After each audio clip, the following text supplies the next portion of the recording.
Welcome back. Moving on to Tundra, the second to last army, and the last army that you play as in the campaign, since Exylvania doesn't have their own campaign.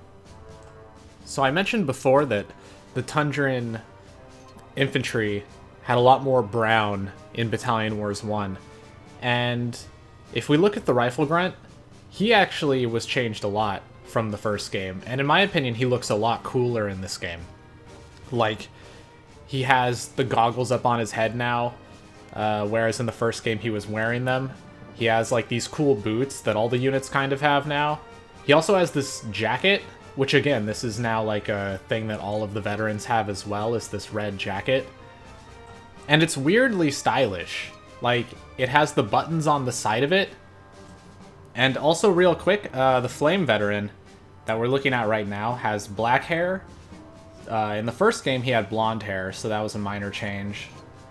Which I don't even know why they bothered, but they did, so.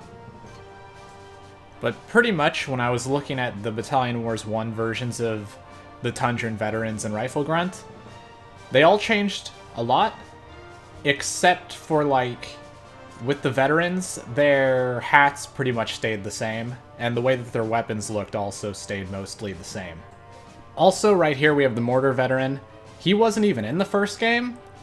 Apparently he was going to be, because I remember the strategy guide had an icon for him, and it looked the same as how he looks in this game.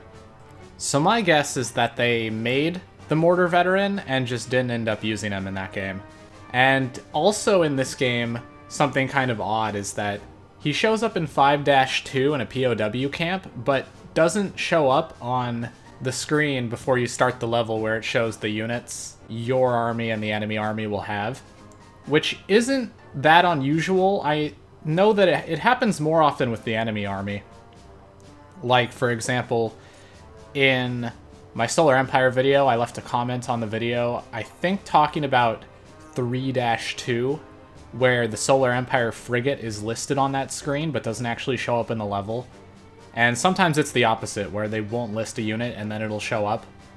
This also happens when there's too many units to fit on that screen, because sometimes the enemy army will actually have more than 6 unit types.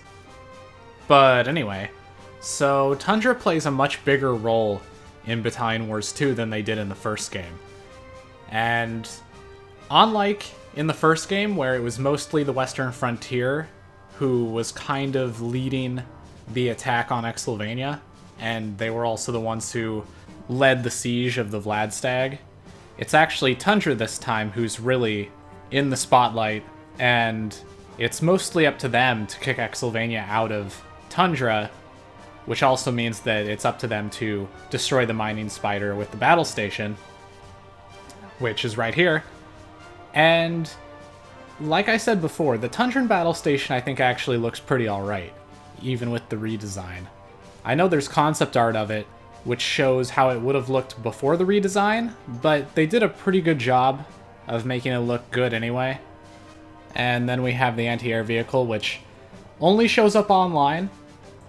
Kind of reminds me of Katyusha rocket launchers, which were basically just World War II rockets mounted on a regular truck, which this looks kind of similar, except it looks more like a tractor type thing.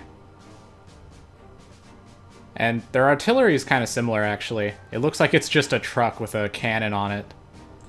Which I guess that's kind of how all their vehicles are.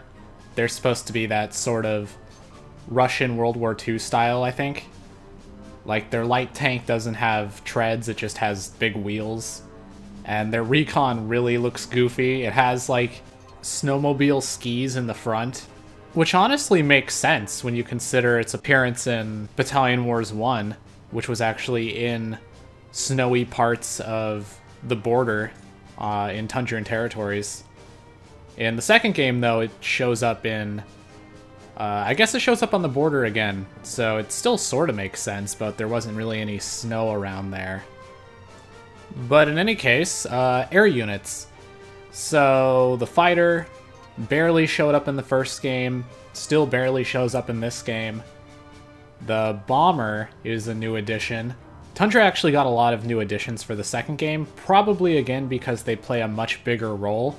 In the first game, they played a big role until the end of the first campaign, and they dropped off completely, and only showed up a few times after that to help you out, which is kind of a bummer.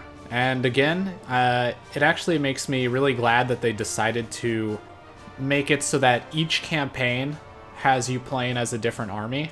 I think that's a lot more fun and keeps things fresh throughout the story.